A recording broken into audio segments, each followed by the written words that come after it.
warroota shamarranis ta'ee warroota dheeraas waaw maskii kana mokkoraadhaala iskraabii qaama keenya guutuudhaaf fayyadamuu dandeenya. Baay'ee bareedaa baay'ee miidhagaa jechuudha. Keessattuu shamarran hojiidhaan baay'ee dadhabanii qaamni isaanii yookaan harki isaanii keemikaala garaagaraa miicuudhaan miidhameef qaama guutuudhaaf dhugaa dubbachuudhaaf baay'ee bareedaa baay'ee na gammachiise. Hundi keessanuu mokkoraadhaala isiniin jechuun barbaade akkasuma iddoowwan qaama isin gugurraachatu hunda furmaata ni argattu. Dadhabbiillee isinirraa balleessaa jechuudha. Dhugumatti mokkoraatii ilaala waan irraa hojjetamullee viidiyoo kana hamma xumuraa sirriitti daawwadhaa. Yoo yaada qabaattan koomentii jalatti naa kaayaa. Ashamaa harka fuunee kabajamtoota hordoftoota YouTube channel Amina Show namoonni haarawwataa subscribe godhuudhaan gama maatii keenya dabalamaa viidiyoolee babbareedoo barnoota isiniif dabarsu hedduu irratti argattan jedhee yaada.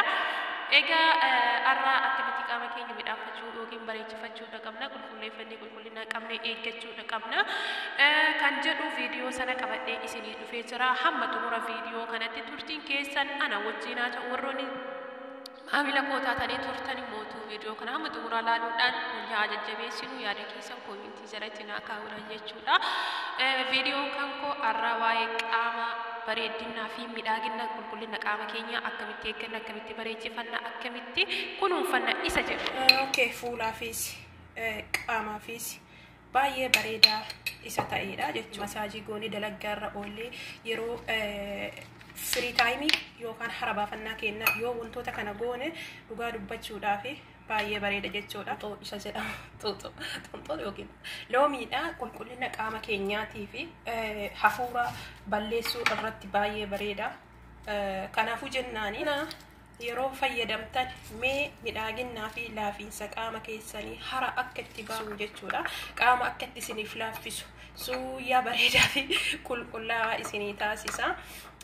Baay'ee namatti tola yookaan baay'ee midhagaa fi bareedaa akka ta'edha.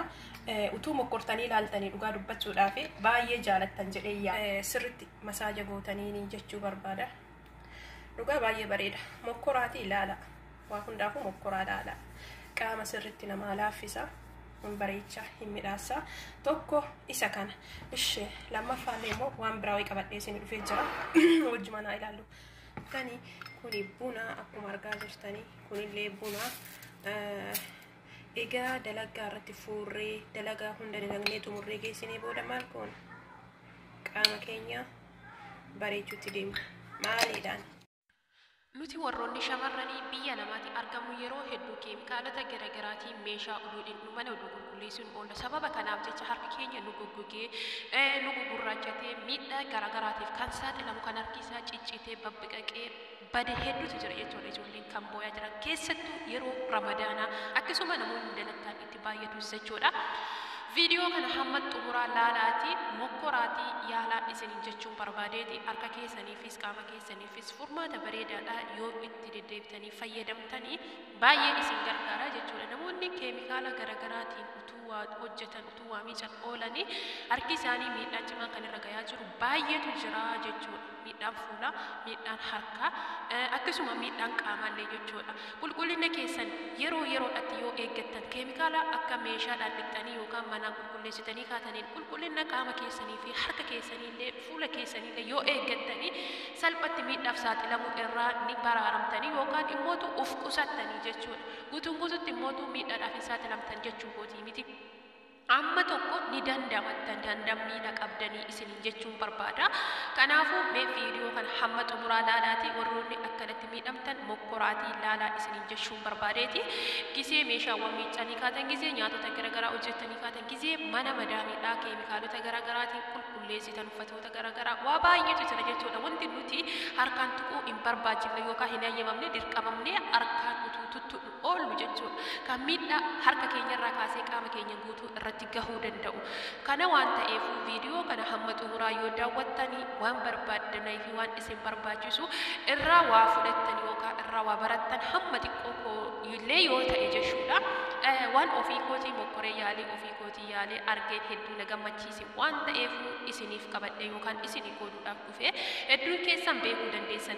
Ammoo namoonni hin beekne jira waan ta'eef yaada kana yookaan viidiyoo kana isinii qooduu dhufe kun sisteema kootii jechuudha. yeroo hedduu kan itti fayyadamu waan ta'eef isinillee akka argitanii itti fayyadamtan qaama isin gurraachatee harka isin gurraachatee fi fuula waan hundaafuu fayyadaa jechuudha. Faayidaa waan xiqqoo irraa bakka tokkotti immoo faayidaa guddaa argattanii jechuudha. Sababa kanaaf mokkoraatii yaala hamma xumura viidiyoo kanatti turtiin keessan na wajjinaa ta'a. Viidiyoon kun immoo yoo isin gammachiisa share like subscribe godhuudhaan warroota ammoo waan kana hin beekne akka arganii baran biraan nuuf gahan dhaamsa keenya. Let's go. Okay, qulqullinaa fi bareedina qaama keenyaa akkamitti eegganna? Okay, egaa meeshaa hundaa keemikaalaan dhinnee kaanee manas ta'ee meeshaa garagaraa jechuudha. Egaa keemikaalaan qulqulleessinee kaanee qulqullina qaama keenyaa akkamitti eegganna yookaan of qulqulleessina? Namni kamuu inni kun buna qaama guutuudhaaf jechuudha. Baay'isee nan hojjedha. Okay, fuulaafis qaamaafis baay'ee bareedaa isa ta'eedha jechuudha. Okay, inni kun akkuma argitan buna qaama keenya gizee dalagaa dalannee dadhabnee hafuurri nu citee qaamni keenya baay'ee nu fuuree gizee shaaworii seenuuf deemnu wantoota kana godhannee yookaan wantoota kanneen qaama keenyaan masaajii goonee yookaan yeroo shaaworii seenu shaaworii keessatti qaama keenya guutuu isaa sirriitti masaajii goonee dalagaarra oolee yeroo free time yookaan harabaafannaa keenya yoo wantoota kana goone dhugaa dubbachuudhaaf baay'ee bareeda jechuudha. Akkuma argitanii kokkonaatii itti dabalee jira yookaan parashoot yookiin kokkonaatii jedhama. Baay'ee bareedaadha fuula keenyaaf qaama keenyaaf. Kun ammoo almondiidha. Zayitii loozii jedhama yookaan almondiidha. Naachuraaliidha. Qaama keenyaaf fuulaaf rifeensaaf hundaafuu hojjetaa jechuudha. Okay, amma maaltu nu hafee? Amma ammoo dammatu nu hafee jechuudha. Dammatu nu hafee. Fuula keenya baay'ee bareechee laaffisee nu midhaasaa baay'ee tokko namatti tolaa jechuu barbaade. Inni biraa immootu loomii yookaan xunxoo isa jedhama. Xunxoo yookiin loomiidha. Qulqullina qaama keenyaatii fi hafuura balleessuu irratti baay'ee bareeda. Kanaafuu jennaani isallee itti dabaluu barbaadan. Namoonni alaarjikii yookaan hasaasiyaa qabdani dirqaman qabdan itti dabaluu jechuudha. Garuu baay'ee bareeda qulqullina qaama keenyaatiif. Isa kana yeroo fayyadamtan mee midhaaginnaa fi laafiinsa qaama keessanii hara akka itti baafattan laala. Mokkoraatii yaala. Shamarran qofaaf miti warra dhiiraatiif illee ni ta'a garuu wanni beekuu qabdanii jechuu barbaade. Yaa haala kanaanii meeksii walitti gootu dhugaa dubbachuudhaaf mee warri shamarranii jechuudha mokkoraa laala. Zayitii kana yoo hin qabaatin dirqaman qabdan. Oliva oil yoo jiraate jechuudha gahaadha. Dirqamaa miti kanatti dabaluun. Akkasuma kanallee itti dabaluun dirqamaa miti. Yoo qabaattan oliva oil gahaadha jechuu barbaade. Yoo qabaattan ammoo hundaayyuu itti dabaluu dandeessu jechuudha. Qaama akka itti isiniif laaffisu suuyyaa bareedaa fi qulqullaa'aa isinii taasisa. Baay'ee namatti tola yookaan baay'ee midhagaa fi bareedaa akka ta'edha. Utuu mokkortanii ilaaltanii dhugaa dubbachuudhaaf baay'ee jaalattan jedhee yaada. Ani immoo mokkoree waan ta'eef hedduu natti tolee torbaanitti al tokko fayyadamuu ni dandeessanii yoo feetan immoo torbaanitti guyyaa 2 yookaan guyyaa 3 illee fayyadamuu dandeessan. Waan baay'ee bareedaa ta'edha dhugumaan qaama keenyaaf. Anna kana akkanatti describe qaama keessanii gochuu dandeessu. Wantoota garagaraa qaama keessanirra yaasa sirriitti bareechee midhaaksee jechuudha. Yeroo qaama keessanitti gootanii sirriitti masaaja gootanii jechuu barbaada. Dhugaa baay'ee bareeda. Mokkoraatii ilaala. Waa hundaafuu mokkoraa ilaala. Qaama sirriitti nama laaffisa. Bareecha hin midhaasa. Tokko isa kana. Ishee lammaffaallee immoo waan biraa wayii qabadhee isin dhufee jira. Wajjuma naa ilaallu. Inni kuni dhiifama. Aloe vera jeelii isaati. Normaalii yoo argattani baay'ee bareeda. Kun ammoo jeelii aloe veraati.